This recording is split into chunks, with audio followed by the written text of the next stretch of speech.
Hello, you're welcome. It gives me great joy to notice you viewing this video today, and I'm particularly very excited about that. Hi, I'm Dr. Olayinka Akanle. I'm a lecturer in the university. I'm a sociologist. I'm a researcher. I'm a public speaker. On this channel, I do a number of stuff. All the stuff I do, they are to make sure my subscribers and my viewers are the best they can be. So, and all these thoughts we can cluster into 4 strategic areas: sociology, research, relationship, and migration. So if this is your first time of coming in contact with my channel and my videos, thank you very much. Kindly subscribe to this channel and tap your notification button so you might be alerted every time I drop new content. And if you have subscribed previously, thank you for staying tuned. Kindly comment, like, and share. So today I'll be addressing a very important subject, a very important issue within the context of research and scholarship. So the title of this video is How to Write Great Articles for publication in impact factor and reputable journals. This is a very important issue because many people have reasons to want to publish, whether on account of promotion, on the account of career progression, on the account of institutional policy, all manners of reasons. People do have reasons to publish, and they must publish appropriately. Meanwhile, you can take this video in sync with the video I did on how to publish in impact factor journals. But today I'll be talking about writing articles.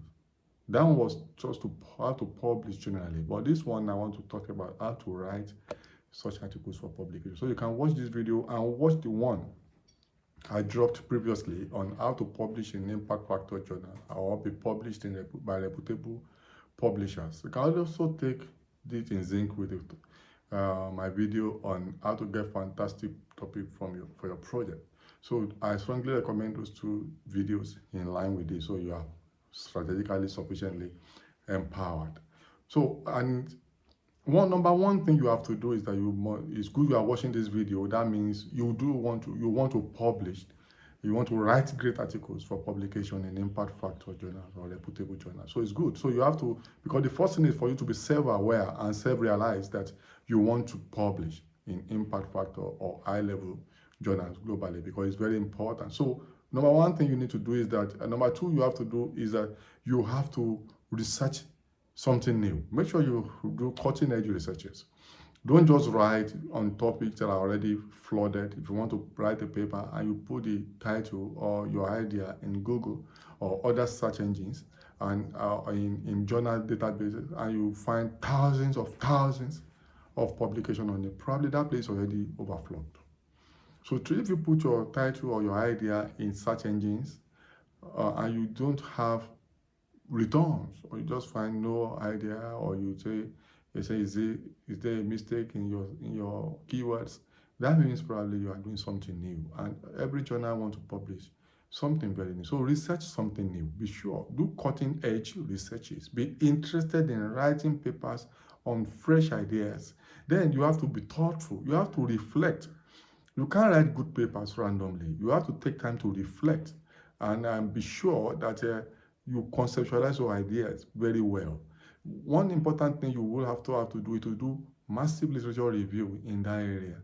So this literature review will enable you to understand the gaps in knowledge, and so you can concentrate on those areas that have not been researched sufficiently. So it's new. So do research, reflect, do cutting edge, pick something new to research, and craft very focused and sharp topic. Let your topic be catchy. Your topic has to be catchy. Your topic has to be well framed, because that's what we attract people. So that means your topic must be succinct, must be brief, so that people read it and they are able to understand and say, well, this is a very nice topic. So whoever reads that topic is able to be interested. So be catchy, be informative. Usually, I recommend average of 10 words in your topic. 10 words. There's nothing you want to say in a topic that 10 words cannot say. So, but that's my average, 10 words. And you can now do between 8 and 12 words. But don't let your topic be too lengthy. Before they finish reading it, they're already confused that what are you actually interested in saying. And editors that will gatekeep your article also are looking for sharp, informative, and very interesting topic with wow effect. Call it wow effect. That this topic is so nice.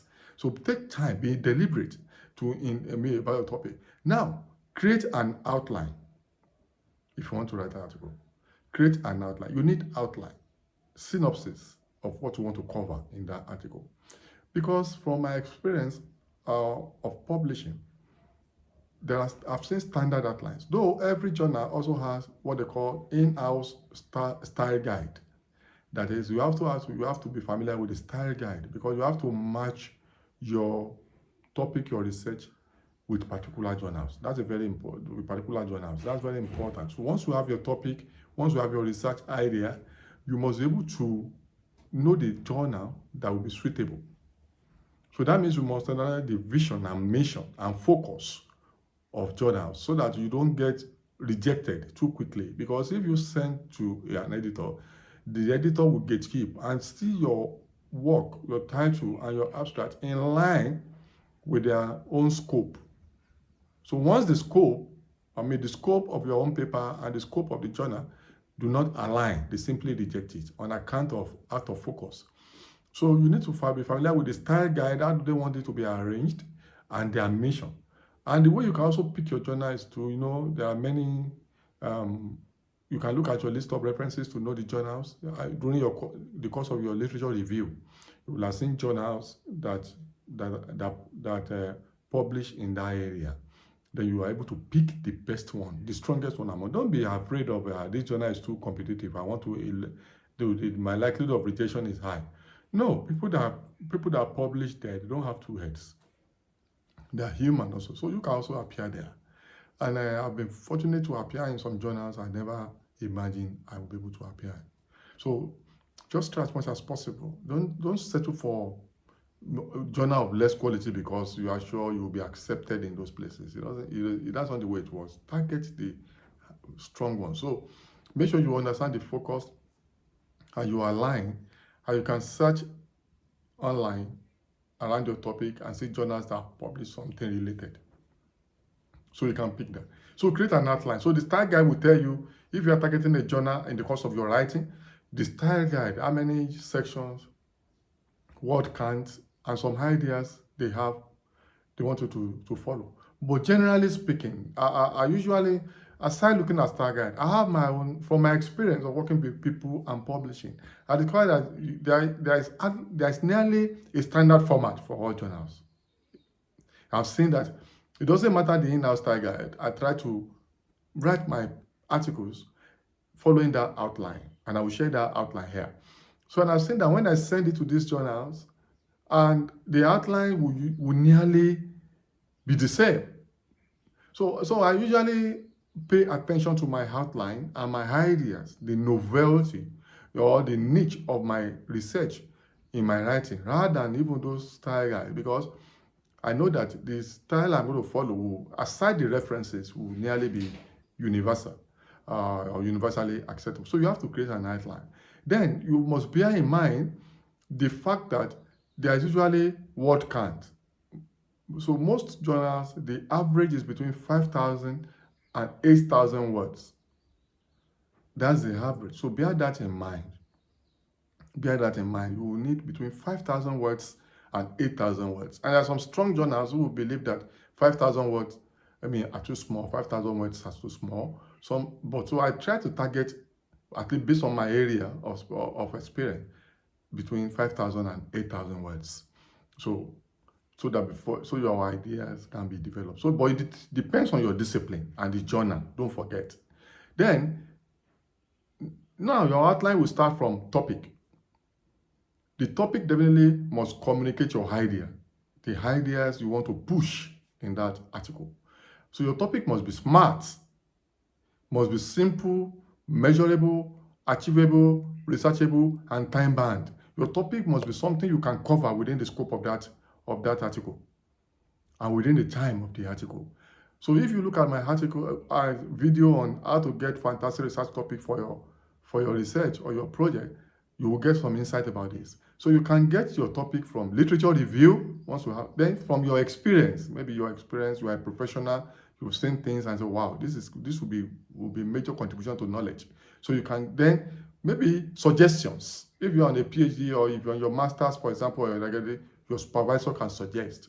And if you are researching for a research firm, or an organization, they can suggest topic they want you to research on. So you can get from topics from experience, literature review, which is usually the best for scholarly writing, then suggestions.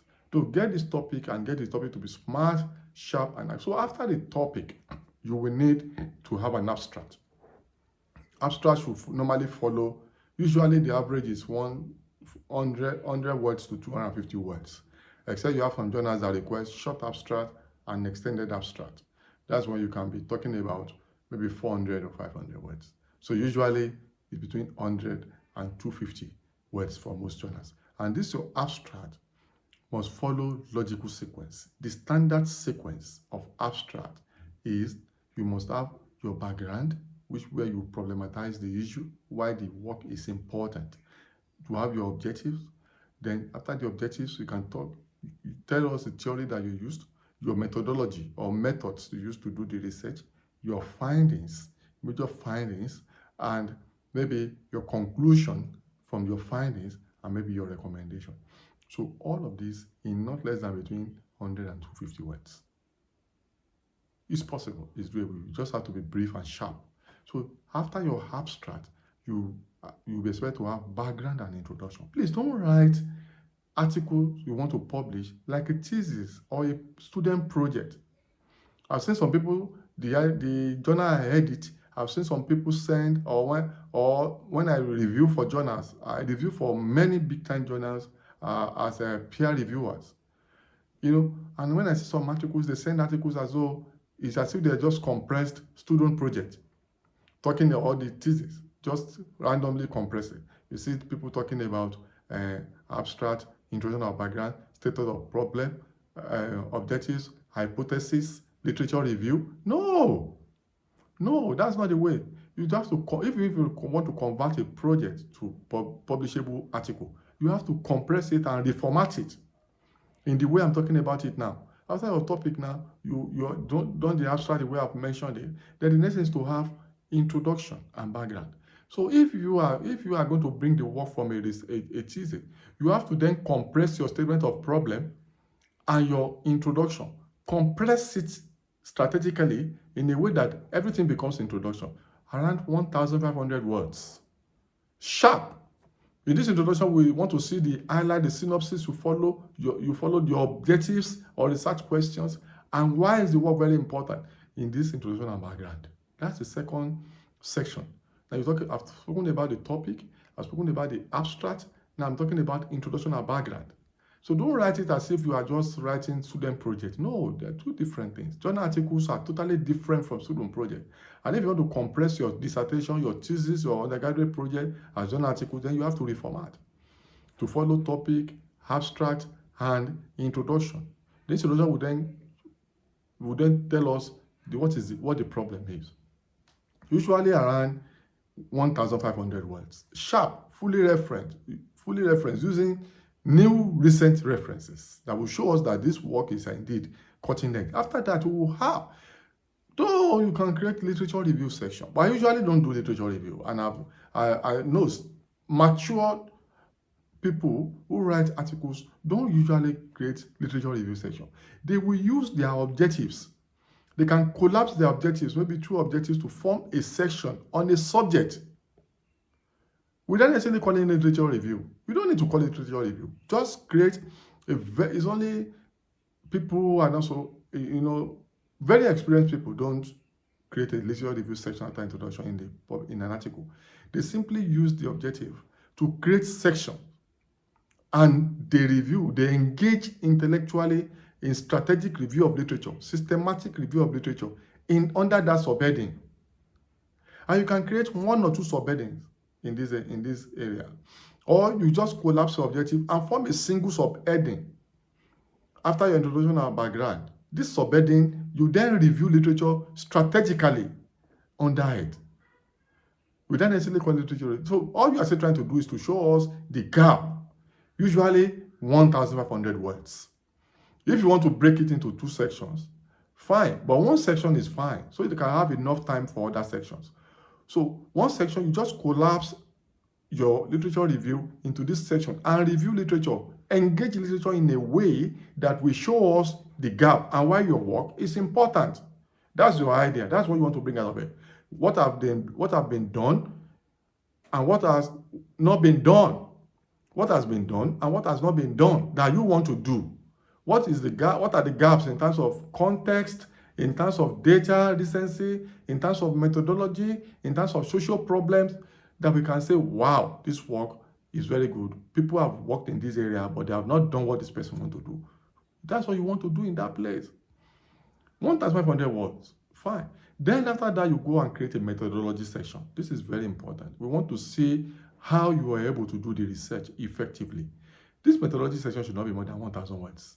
And you don't need to create it. You don't need to create it in a way that you still break it into sub-unit. No, you can create it in a way that by paragraphs or by lines, we are able to see, starting from your research design, which research design did you use, going to your study population, going to your study area, going to your methods of your sampling, going to your methods of data collection, methods of data analysis, ethical consideration, limitation of study, if you like. I have videos on all of this on this channel. You can look at it. But you will compress all of this in about maybe 2 paragraphs, depending, or 3 paragraphs. You don't need to be creating this. You can use paragraphs to demarcate these sections of the methodology. But let it be reasoned. What did you do? How did you do it? Why did you do it that way? How can we be sure that based on this your methodology, your findings and research will be valid and reliable? Validity means your research has measured what it's supposed to measure. And reliability means your research can be replicated. Others can follow your methodology and arrive at identical or the same conclusion. So after this methodology, which must include the date of the research and where you did the research, like I said, after that, you then have data and findings. This methodology, some people call it methods. It depends on the journal. Then you then go to another section. We then have data and findings, where you share your data. So if you have used primary and secondary data, then you present this data under your objectives or research questions that you have told us at the introduction and background. Use these objectives to form subsections under your data and findings. So you don't forget, the section you formed, I said methodology can be 1,000. So this 1,000 words. So this your data and findings usually can be 1,500 words, where you tell us the findings, give us the data, and the findings you are able to bring out of the data. That's what you want to do here. If you do qualitative study, where are the quotations? Where are the ethnographic summaries? If you did quantitative study, or maybe you use mixed method approach, where let us see the data from the questionnaire, let us see the data from the qualitative study, let us see the data from the experiment, let us see the data from all that you have done. If you use quasi-experimental design or experimental design, or you did longitudinal study, or I did a video on research design. You can watch it on this channel too. You can, maybe when you did questionnaire survey, let us see the tables, the graphs, the charts, the relevant ones, maybe not all, the very important ones. And if you did observation or in-depth interview or focus group discussion or key informative interview, I did a video on qualitative research method also, and quantitative research method. You can watch it. So you can then tell us the data that you have collected and the findings in very professional way. This can be 1,500. Then you have to do a very important section that many people leave out: discussion of findings. In this discussion of findings section, you will then, if you have used theory, don't forget, if you use the theory, the section after the introduction, where I was saying you can use your objectives to form section instead of literature review, you would have also told us the theory you used there, usually few words, few lines. Tell us the theory and the importance of the theory, the proposition of the theory, And also I did a video also on how to best way to understand theories and theoretical framework. You use these theories. How do you think the theories will explain your work? Just shortly in that place. So when you then come to the discussion of findings after your data and finding, discussion of finding, you will now use the theory, if you use theory, the theory and literature to explain your findings and show us what you have contribution to knowledge. You show us in this section and what you have found and how the finding is strong. You have to use strong original words that will tell us that this is your finding or these are your findings and these are what you are contributing to knowledge. Use very strong affirmative languages to let us know what are you contributing, what is yours, and what belongs to others. What are the things that belong to others that you have seen in literature. Be clear and be bold. Don't be ashamed. You have to contribute to knowledge. So be clear that these are based on my findings and literature review and theories. These are things I'm reporting. Discussion of findings. You see findings, theories, and literature, bringing them together coherently to show new things. This can be 1,000 words. Then you then go to the conclusion. Now let us say the conclusion of the whole matter. Based on all you have done, what are you concluding? What is new? What has been done? What has not been done? What is new? What are you contributing? What are you recommending? So why should the scholarly world be interested in your work? And what have you brought to the scholarly world that should make us want to publish it in a journal with impact factor, with a reputable, with a journal that is very reputable? Why should we publish it? So these are the things you should be saying in your conclusion. Usually 800 words, fine, in your conclusion. If you want to recommend clearly, but don't be prescriptive. Scholarly journals don't need prescriptions. That's why I don't call it conclusion and recommendation. I see that a lot, but scholarly journals will tell you are being prescriptive. Just say conclusion and tidy everything up in that place, including your simple scholarly recommendation. Just tidy it under your conclusion. And from there, you can now have references following the style guide. Are they recommending APA? Are they recommending Harvard? Or do they have their own in-house style? And which one are they recommending? Then you follow the style guide. But make sure you don't have don't have long list of references. Just very important, current, central literature that you have reviewed. It's not how long your list of references. It's not how long the list is. It's how recent, how cogent they are. So the list is, and you have word limits. So don't let your reference list be so lengthy to the extent that you are losing words instead of having words for the body of the work. So if you follow this logic and make sure you proofread your work very well, grammar can be a major problem why you will not be published, because many journals now don't have copy editors in-house anymore because of cost of production. Especially those ones that you don't pay APC, that's article processing charge. Those ones that are free, they don't have in-house copy editors anymore. They expect authors to have copy edited their works for grammar, to have proofread the work on their own. So they can reject your article based on language and grammar. So proofread, get third party to read for you, and it could be somebody as young as even people who have strong language, who have strong command of the language you are using to write. So proofread it very well. Please, rejection is normal. I think I should make this point. Rejection is normal. Don't be dejected because of rejection. I have articles that have been under production or been under review for 5 years. Till today, it's not published. I still sent inquiry to one journal today. This journal, I started this work in about 7 years ago. The articles have been rejected. They're like, who is that strong scholar that has not been rejected? Even the most published scholars have been rejected severally.